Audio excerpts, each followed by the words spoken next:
Nothing can be more frustrating when you sit down to watch one of your favorite programs on Crunchyroll app and you run into issues streaming it. Well, in today's tech video, I'm going to show you how to fix Crunchyroll app if it isn't working on your Insignia Smart TV.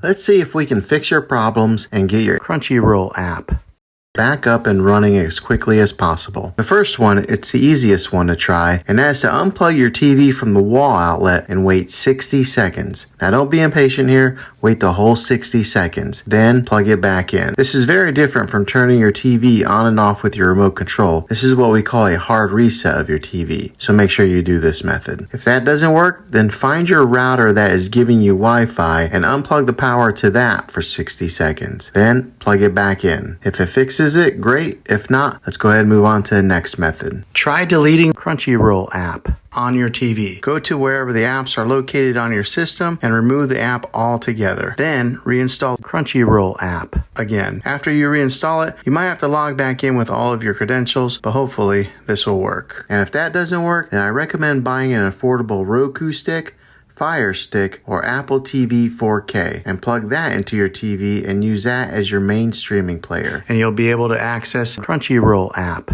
that way. I'll put links in the description down below of where you can get one. Well, hopefully this video was helpful for you. If it was, go ahead and click a thumbs up on it.